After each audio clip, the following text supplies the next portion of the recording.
Welcome to With One Accord, the Houston Chamber Choir podcast. I'm April Harris. And I'm Caitlin Despain. We're thrilled to host today's Education Spotlight.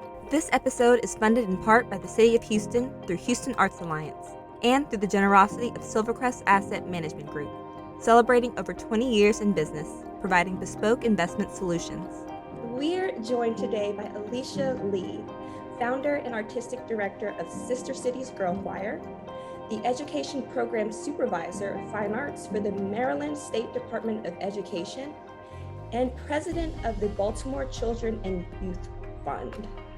She also serves on the board of Chorus America, the national advocacy, research, and leadership development organization that advances the choral field, supporting and serving choral conductors, administrators, board members, and singers with tools, training, peer networking, and access so that choruses are better able to contribute to their communities, which the Houston Chamber Choir is a proud part of. Caitlin is out this week, but I am joined today by Houston Chamber Choir's wonderful communications manager, Olivia Duncan. Hi. Hey. Alysia, thank you so much for chatting with us today. How are you? I'm feeling great. I'm so happy to meet you, April. Thank you so much for reaching out. And Olivia, it's nice to meet you too. But I'm always happy to meet somebody who's from my neck of the woods. So it's great to meet a DC local person. And I was born in Texas. So we got a lot of things going back and forth there. And I'm excited for this conversation today. Awesome, amazing. And likewise, I love speaking with fellow natives of the DMV area. Now, if you could tell us a little bit about yourself, your background, and what role did choral music, performance, and education play in your personal development? Absolutely. Choral was a really critical part of my teenage years. I came to being a music maker later in my childhood. I guess, a lot of people as elementary school folks or middle school folks kind of identified maybe as singers early on. I really identified differently. I identified as an intellectual. And so it was very much, I like to sing at home. It was something I did privately and I thought wasn't really, would never be a part of like my day to day. I think childhood me would be shocked in this moment. I just felt like, to me, like music was something that you did more for fun, and it wasn't necessarily something to like devote a lot of time and energy to. So I love to sing. My dad was in a boy band when he was a kid, so we sang around the house a lot. And I loved, of course, as a young person, to listen to the radio and, write the lyrics of songs in notebooks and hug my notebooks full of my favorite song lyrics. But I didn't think of myself as an artist until I was older, until I was in like late middle school. And from then on, I left, my dreams of being an attorney behind and said, no, I want to be a singer. And my family was shocked when I wanted to go to performing arts high school. But I got the bug, and I got the bug by being in a play called Fame. And I was just playing a small part as a music student, but I was then in the choir, right? And that was really my first time singing in a choir where it sounded great. I had been in a choir in elementary school. Yeah, that sounded okay, but it was like, no, these were like people who were really serious about music making.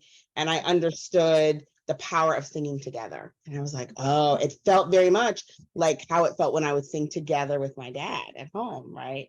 Building this really safe space to be vulnerable and share your voice. So from then on, choir was just something I was really passionate about. All of my training was really around solo voice. But I still remembered having all of these, choir experiences. But I have to say, I remember when it was time for me to form Sister Cities. I was an adult by then. I had forgotten how much I loved choir, because choir at the collegiate level can feel a little different.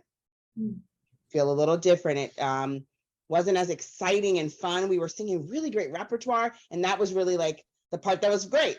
We did Verdi's Requiem. That's a once in a lifetime experience for a lot of people. It was incredible to sing that piece of music, but the rehearsals, right? They were leaving behind a lot of the community aspects that we see in community choirs and also at the high school level. And it was like, no, this is just about the work. And so that didn't feel as fun or exciting to me. And I kind of lost that spark for like, oh, no, choir is a great place to be. So I was glad to remind myself of everything I had before going to college around choir and how exciting and vibrant those spaces and rehearsals can be for long periods of time, right? To be reminded of that. Mhm. Now, community, liberation, creativity, Mm. words prominently displayed on your website, AlysiaLee.com. Mm. What is the significance of these words to you in your current work? Absolutely. Well, I think it connects to the first question because I think that's sad that I forgot that there was a community that experience I had that was so transformative while I was still making music. That's odd, but that's what can happen when we lose sight of the powerful nature of a musical community. It can't be just about the product. It's got to be about the process. If you think of an iceberg, and just a little top extends, the concert at the end of the semester, or at the end of a period of time, is such a small sliver. And just to have joy in those moments and for the rest to feel dehumanizing is not enough to sustain, right? And so I think that those words, for me, it's a reminder, creativity, liberation, like we've got to be intentional about building that into every single choir rehearsal. One of the things that happened during COVID was, we'd all get on our Zoom rehearsals and stuff, and people were like, I can't believe it, we can't sing together, I want to be at rehearsal. And I was like, but when you came to rehearsal, you didn't practice before you came, and you came to rehearsal every week, and sometimes you'd be late. Like, now you want to be there. So let's remember, when we go back now, how important how vital and sustaining it is to come together and sing together. And let's not take it for granted, moving forward. And that's a piece of liberation too, is for everybody to really show up with their best selves. Remember that your COVID self, when you were crying because you couldn't go to rehearsal. Show up vibrantly, and we all got to show up for each other. Wow, what a good point. Like, it's hard for us while we're in the motions to think back on the time where we really craved just to be in the presence of another individual's energy, feedback with that. And it's just a fabulous point that I've already forgotten it. I'm already in the processes, in the motions of just that every day. Yes. Want to get to that goal. But there is true beauty and true elegance in just enjoying the ride, the fun, the people that get you to that end goal. Absolutely. Thank you for the reminder. Oh my gosh, absolutely. During the pandemic, I worked with the Baltimore Choral Arts Society here in Baltimore City. We did a series of some workshops, and we talked about this. And singers talked about things, and you'll know because you all are singers, about like feeling like consonants from the person behind you on the back of your neck, like feeling your hair move. They talked about the smell of old churches, like when you go on those European choir tours and they all smell kind of the same, things that we do take for granted sometimes in the moment, but they remembered them very viscerally. And it just really, was a beautiful time to reflect on the beauty of what we all get to do. The beauty of our shared global experience too, as singers and folks who understand the power of communal singing. Now, in the conversation of communal singing, whether you're a professional, community chorus, times are definitely changing. And in your work, you often explore the connection between that creative process and then also social justice. What are some of those common challenges that educators and students and just anyone would tend to face when they're addressing that equity and justice in the music making, in the collaboration? Absolutely. I think that we as a country have a distaste for having hard conversations, especially conversations about race or marginalization or any type of oppression. Those are things that people, we have been taught that that's impolite conversation, maybe, right? And so when you're singing a piece about social justice, when people are fighting for justice, just imagine that. That's bananas to think about. People are fighting to say, I'm a person, is what a social justice struggle implies. we have to then have tough conversations about our inability to see each other as humans, our inability to share love freely with each other. And that is a challenge. And so you've got to be brave and bold in those moments. The cool thing though is artists are usually very brave and bold people, right? We get up and sing in front of hundreds and thousands of people on stages. We put ourselves out there. And so these are moments where you can, again, that same courage that is available to you on stage is available to you off stage.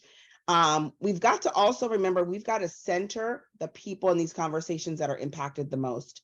So when you're diving into social justice, there's no need for you to be an expert in a community that you're not a part of.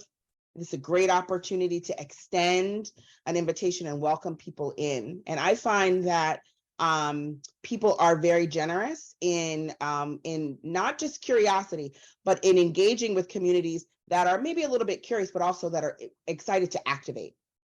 And so there, that should be the first piece. If you're singing Say Her Name, which is a piece I wrote about police brutality and the murder of Black and brown women in our country, then you need to bring someone in from the community, from your local community, right, who has experience and has been impacted by this kind of violence. Or you need to at least invite their stories in. And there's a lot of online resources. So we've got to be willing to do that.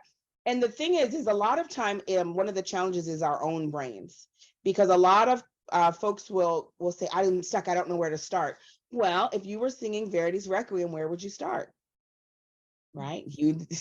We know how to read a score and prepare a score. We know how to dive into a narrative. If someone plopped, the Marriage of Figaro in front of you, where would you start? You'd start at the beginning, you dive into the story, you'd unearth what you could, you do the research, right? So there's not it's not a science, it's an art, right? So use those same skills, understand your capacities, reflect, and know that you are capable of tackling hard things, and choir communities are capable of tackling hard things together. Very much capable. There's this great statistic Chorus America shares that choir singers, right, are some of the most civically engaged people in our country in record numbers. Like most choir singers, when polled, vote in every election, right? They participate, they volunteer in their communities. So just by nature of being a person who is a choir adult, especially, you can count on a group of people who know how to engage and activate. So a choir community is a great place to explore tough things in your community, and you might even make some change in your community by opening up this first round of dialogue and awareness as a good step on that continuum towards change. Absolutely. Yeah. And let's talk a little bit more about your personal projects and the work that you're doing for everyone here on the local, the state, the national level. You are absolutely making groundbreaking changes for all of us. Let's start with first Sister Cities Girlchoir. Can you tell us about that?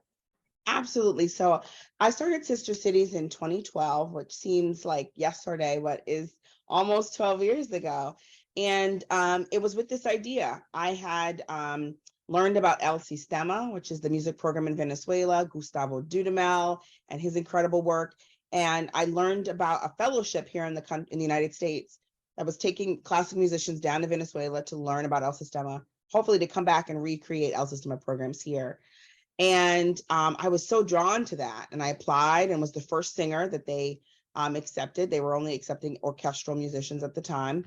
And I talked to them in my interview. I said, listen, you guys are making a mistake if you're not investing in choral communities in this work. Choral communities are communities that are poised. We have a clear message. We've also been a part of every social justice movement in the world. You've never heard of a social justice movement where singing is not a part of the ways that people come together. So, you got to invite choir into this space. And so Sister Cities was born of that, right? And I wanted to build a community that was the kind of community that I wish I had had as a young person. So a community that was just in every way, in every single way possible, centered on the young people who were present. just everything away, right? So we did all this research. It was like, I really wanted to focus on Black and brown girls. We did all this research and found that Black and brown girls do need affinity space. They need a space to be around other Black and brown girls. So that's why we decided to make the ensemble a girl choir in and of itself, right? It was like every single thing we can do to make sure that these young people who we're envisioning are at the center of the work have what they need to thrive. And so Sister Cities has had hundreds of singers come through our doors. We have operated across 3 cities, Camden, Philadelphia, and Baltimore. And it's an opportunity for young people to learn about the power of their own voice and to raise their voice. We're really proud of the fact that 50% of the repertoire we sing are original works written by the students or the staff. And now we're also adding in the families, which is really exciting. We do a lot of collaborative composition. We do, of course, also a lot of learning, pieces that are already composed. But mostly what we do is allow young people to share the things that matter to them the most. So when we ask there's a question that we have to ask, what's going on with the children? That's a good indication of what's going on with all of us, right? And so this is a great place for young people to come together and say, this is what matters to us, and share it with whoever's willing to listen. So yeah, it's work that I'm really proud of. I work with an incredible team of teaching artists. Most of us have been, we return year after year. So I've been there for 12 years. There's other people who've been there for 12 years, and it's just a really beautiful adult learning community, of us as teaching artists, and a really beautiful community for young people to grow and thrive over the course of childhood with us. So we're very proud of that work. You should be proud. This sounds amazing. And in multiple cities now, just not in Baltimore. Oh my goodness. Yeah. And so you are also the president of the Baltimore Children and Youth Fund. That's right. Actively working to raise those funds to help support our children. What has been the fund's impact on your community arts education since its inception? Because I believe it's a fairly new project. That's right. Well, I'm new to it. So in 2015, following the murder of Freddie Gray here in Baltimore, a group of citizens got together and thought, we've got to make something stick here, right? This is a terrible situation. We've got to use this energy that's bubbled up, and we've got to direct it towards creating something that will last and make an impact for young people. And the Baltimore Children and Youth Fund is the result of that. 80% of our city voted in 2016 to approve the fund. So these are public funds to the tune of about $9 million a year that are directly invested into organizations that are working in the community with young people ages 0 to 24. This is a career change for me. I'm not a philanthropy person. I've been engaged in philanthropy, right? As a practitioner, a person who was running a small grassroots organization, or when I was working at the state, right? I was a part of grant making to school systems, right? But BCYF, the fund, was looking for a leader who had, again, was closest to the problems, right? Someone who had come from a grassroots space and still understood the big picture as well. And so I'm really, so honored to be able to work with a wonderful team at BCYF. Other folks, again, who are charged about the community, connected deeply, have roots in the community, and come to work every day to work on behalf of Baltimore young people. We're so thrilled to be able to support about, at the moment, 40 organizations. By the end of the summer, we'll have 90 grantees. So we're doubling our grantees just over the next few months. And it's really exciting work. One of my first grants that I gave, there's also a President's Fund. One of the first grants I gave was to our local arts advocacy organization, Arts Every Day, because I understand that arts education is a harbinger. It's a metric that you can use to understand how much we are investing in young people in our communities. When we take arts education out of a school, it's an indication, that's an area where you are willing to disinvest in these young people. Because what we know, everybody knows, that arts education helps a child to develop holistically. It's a place where we can synthesize all of our learnings in science and math, but also like what you learned at your sleepover with your cousins over the weekend, that new knowledge, that's helpful too in an art class, right? Everything you know can be synthesized and shared. You build efficacy, you build confidence, you learn how to communicate, you learn how to collaborate, you learn how to be a critical thinker, you practice those things in a way that usually has some intrinsic motivation. So we don't see in wealthy school districts, we don't cut music programs there, but we will cut them where we believe there are economic disparities. So it's important that we invest in arts education and see it that way. When you hear about a program is cut, you should know, oh, that means my government has made a decision, or the school board, whoever, to disinvest in those young people. They don't think those young people are worthy of an investment that we know helps people to grow and develop to their fullest potential. So arts education is very important, and I'm glad to be in this role and to work with an incredible team at BCYF. Alysia, thank you so much for this conversation. I feel energized, I feel motivated, I feel activated to kind of work on what we're doing here right in Houston, and take a little note from your work that you're doing on the other side of the coast. It was such a pleasure. I feel so honored to be able to have this conversation with you, to share a little about what I do. Thank you again. Special thanks to our seasoned underwriter, Silvercrest Asset Management Group, our donors and partners for their consistent support, to our phenomenal guest, Alysia Lee, and to you, our listeners, for tuning in. And now, please enjoy an original song, Home is Love, from the Sister Cities Girlchoir.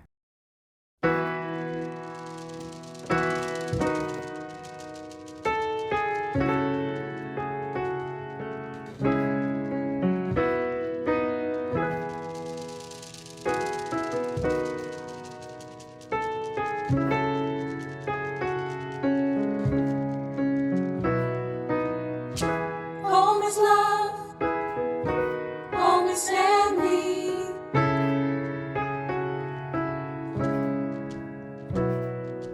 Cousins with no blood relations, they don't know you but they do. Homies people, they got nothing but give everything to you. Cousins with no blood relations, they don't know you but they do. Homies people, they got nothing but give everything to you. The Torah stands in the corners, they hustle to make money. Words cut off, spoken fast, what a thrill.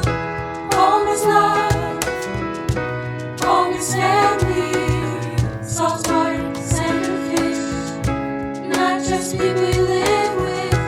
Rays of sunshine, warms the skin, feeling like it's so right within.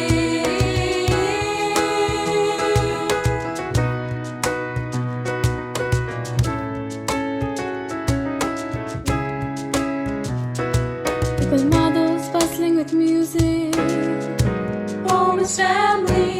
Nostalgic feeling of warmth, home is family. El vendedor de caña, home is family. Providing joy all around, home is family. The Torah stands in the corners, they hustle to make money. Words cut off, spoken fast, what a thrill.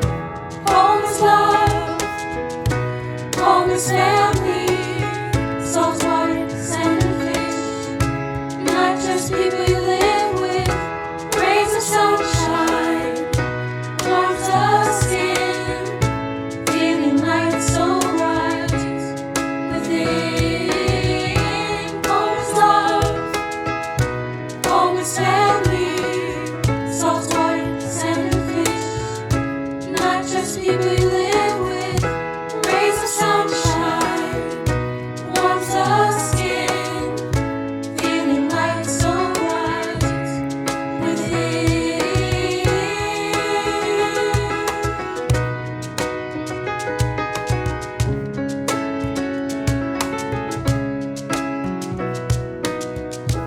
Home is love, home is family.